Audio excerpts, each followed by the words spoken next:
Bismillahirrahmanirrahim. Elhamdülillah ve salatu ve selamu ala Resulillah. Selamu aleyküm ve rahmetullahi ve berekatuhu. Değerli Müslümanlar. Bugünkü Cuma sohbetimizi Tevbe suresi ayet 105'i biz ele alacağız. Kısa bir şekilde o ayeti önce okuyacağız. Euzubillahimineşşeytanirracim. Bismillahirrahmanirrahim. Ve kul i'melû feseyarallahu amelekum ve rasûluhu vel mu'minûn ve seturaddûne ila âlimil gaybi ve şehâde فَيُنَبِّئُكُمْ بِمَا كُنْتُمْ تَعْمَلُونَ Sadakallahul azim. Ayet bize şunu anlatır. Allah Azze ve Celle diyor ki çalışın, iyi bir şekilde de çalışın, neyi yapacaksanız da yapın, yaptığınızın işin neticesi Cenab-ı Allah da görecektir ki Cenab-ı Allah her zaman görür. Peygamber de görecektir. Peygamber öbür dünyada görür. Bu dünyada da hayatta olduğu zaman görecek. Mezarda olduğu zaman da defterler manevi bir şekilde onlara arz edilir.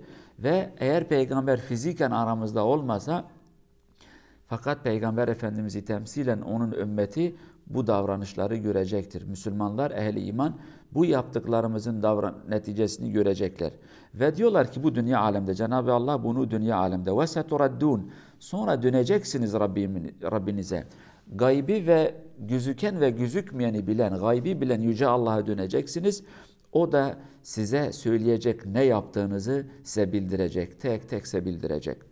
Birçok alim bu ayeti ele alırken şu başlığı da alır. Diyor ki bu bize şunu emretmiş. Yaptığınız iş doğru ve düzgün olsun, güzel olsun. İşinizin hakkını verin. İşler neyi gerektirmişse, hangi şartlar lazımsa, hangi vesileler lazımsa bu işe o işin hakkını verin. Aksi takdirde kötü bir sonuç alırsınız. Kötü bir sonuç aldığınız zaman Allah da size hesap soracak. Müslümanlar da sizin o yaptığınız eksikleri görecekler ve size dua edeceklerine belki beddua edecekler. Biz Müslümanlar ne yazık ki maalesef Kur'an-ı Kerim elimizde olduğu halde, bu kadar güzel nasihatler elimizde olduğu halde uzun bir zamandır biz Kur'an-ı Kerim'in bu güzel nasihatları, Kur'an-ı Kerim'in bu güzel teveccühleri ve bu güzel yollarını biz unuttuk, ihmal ettik. Maalesef başka insanlar bu ayetlerden ders çıkardı, bu ayetlerden hikmetleri çıkardı ama biz bu ayetlerin hikmetinden, marifetinden, nurundan mahrum kaldık. Öyle bu güzel ayetlerdir ki bize diyor ki çalışın, işiniz güzel olursa dünyada da Müslümanlar size dua edecek, öbür dünyada da Rabbi alem, alemlerin Rabbi yine size ödül ve mükafat verecektir. Kulum sen bunu yaptın, güzel yaptın, hakkını verdin. Dünyada da onun neticesi görülecek, ahirette de onun neticesi ve bereketi görülecektir. Ama aksi takdirde biz bu işi kötü yaparsak, hakkını vermezsek bugün yaptığımız gibi doğru dürüst bir yol yapamayız. Doğru dürüst bir inşaat yapmıyoruz. Doğru dürüst bir yönetim tarzımız yoktur. Doğru dürüst bir eğitim sistemimiz yoktur. Doğru dürüst bir sosyal politikalarımız yoktur. Aileler çökmüş, katliamlar başlamış artık. Aile fertleri bazen bir insan ailesinde 4-5 insanı öldürür. Kardeşler arasındaki olan kavga, komşular arasındaki olan sorunlar, insanlar arasındaki olan sorunlar başını almış gitmiş. Çünkü bu hususlardaki olan yönetim tarzlarımız, şekillerimiz, davranışlarımız Allah'ın emrettiği gibi değil. Biz yarım yamalak işlerimizi yaparız. Adam bir bina yapar, betondan çalmış, demirden çalmış, şundan çalmış, buradan çalmış. Ondan sonra bina yıkılır. Ufak bir sallantıda bina yıkılır. Adam sözde bir politika getirecektir, halkın ekonomisi kalkındırsın diye. Bir baktın ki 2 sene sonra belki 1 sene herkes maşallah maşallah para güzel geldi ama işi doğru bir şekilde yapmadıkları için kısa bir süre sonra bu sefer sıkıntı, ekonomik krizler başlar. Sözde sosyal dayanışma olmuştur ama maalesef bu sosyal dayanışmada büyük belalar ve musibetler gelmiş. Sözde aileleri kurtaracak kanunları çıkarırız fakat bakıyoruz ki 5 sene sonra aileler gitmiş elimizden. Adam sözde baba olmuştur veyahut da hanımefendi sözde anne olmuştur. Efendim Allah Allah herkes düğün yapar. Bir süre sonra bakıyoruz ki ikisi de ne anneliği hak etmiş ne baba olmayı hak etmiş. Evlatlar sokaklarda sahipsiz kalmışlar. Evde bir huzur bırakmamışlar. Bütün bunların sebebi biz yaptığımız işlerin hakkını vermiyoruz. O işin gerçeği nedir onu bilmeyiz.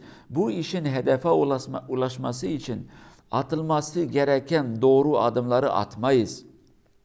Doğru adımları atmadığımız zaman mümkün değil ki yanlış bir adımla doğru bir neticeye gidemezsin.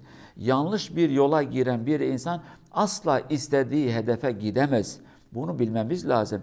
Yanlış yönetim, yanlış idare, yanlış diyalog, yanlış kanunlar, yanlış eğitimler doğru bir neticeyi bize vermez.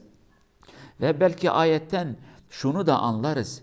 Allah diyor ki Allah amel yaptıklarınızın neticesini görecek, peygamber görecek ve müminler görecek. Belki ikinci bir anlam da şudur. Ey yönetici olanlar, ey söz sahibi olan insanlar, küçük makam büyük makam fark etmez. Sizin yaptığınız davranışların faturası bu ümmete kesilecek. Bu Müslümanlara kesilecek. Ama eğer güzel bir şey ise de onların hayrı ve bereketi bu insanlar görecek. Yani onlar sizin bu yaptığınızın neticesini görecek. İyi ise dua edecekler, kötü ise beddua edecekler. Bazen biz bir yanlışı yaparız veya da insanlar bazen yöneticiler tarafından kötü bir şekilde idare edilirler. Akli sahip, selim olan insanlar, vicdan sahibi olan insanlar, geleceği görmeye çalışan insanlar, hikmetle, marifetle, nurla görmeye çalışan insanlar nasihat ettikleri zaman kimse bunların nasihati de kabul etmez. Çünkü insanların gözü önünde bir perde vardır. Fakat basiret sahibi dediğimiz, akıl sahibi olan, tecrübe sahibi olan insanlar biraz daha uzun bir mesafe görüyorlar.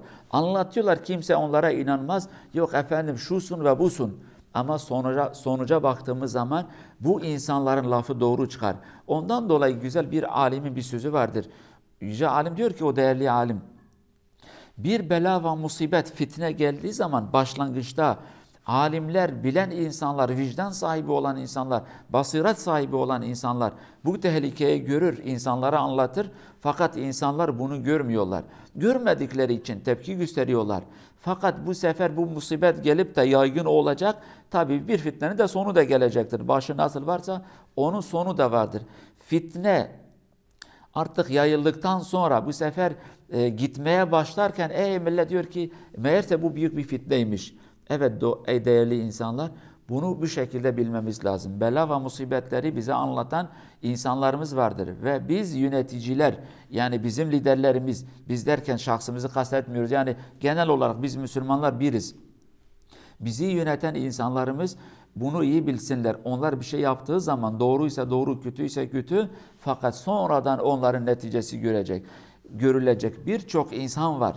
Öyle kötü şeyleri yapmış ki fakat o esnada kimse görmedi, farkına varmadılar.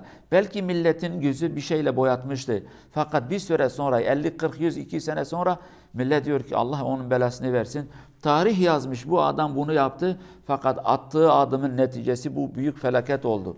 Bazen de insanlar güzellik ve iyilik yaparlar. Maalesef onların yaptığı iyilik insanlar tarafından o zaman görülmez. Fakat bir süre sonra insanlar diyor ki maşallah ne kadar güzel bir şey yapmıştı. Hayattayken biz onun değerini bilmiyorduk. Bunu da o şekilde bilelim. Yani meşhur bir laf var. Bazı insanlar hayatta olan insanları öldürür. Öldürdükleri insanları da kutsuyorlar bu sefer. Öyle olmamak lazım. Her şeyin hakkını verelim, işimizi düzgün yapalım. Ki Peygamber Efendimiz de güzel bir hadiste diyor ki Allah sizden şunu ister. Bir işi yaptığınız zaman hakkını verin. İtkanül amel buna deriz. O işin hakkını verin. Gelin beraber biz hangi işi yaparsak, hangi görevi üstlesek onun hakkını verelim ki iyi bir netice alalım. Onun hakkını vermedikten sonra iyi bir netice alamayız. Bu sefer berbat ederiz. Yok efendim dinimiz böyle olmuş. Yok efendim Müslümanlar böyle. Müslümanlar Allah'ın emrettiği şekilde işleri yapmıyorlar. Avrupa'ya bakarsın, batılı aleme bakarsın, adamlar inançları olmasa bile hangi işi yapıyorlarsa o işi güzel bir şekilde yapıyorlar, hakkını veriyorlar, iyi bir sonucu alıyorlar. Müslümanlar işi eksik yaptıkları zaman onun cezasını çekecekler. Kim olursa olsun. Cenab-ı Allah hak ve selameti bize nasip etsin inşallah. Özellikle bu cuma günü yağma niyetiyle bir dua da yapacağız. Allah Azze ve Celle rahmetiyle bize yağmuru indirsin. Allah Azze ve Celle rahmetli bir yağmuru indirsin. Allahümme esqinel gayse ve la tec'alna minel qanitin. Allahümme esqinel gayse ve la tec'alna minel qanitin. Allahümme esqinel gayse ve la tec'alna minel qanitin. Allah Azze ve Celle rahmetiyle bize muamele etsin. Allah sağlık ve selameti hepimize versin. Başka bir cumada görüşmek üzere. Allah'a emanet olun. Esselamu aleyküm ve rahmetullahi ve berekatuhu.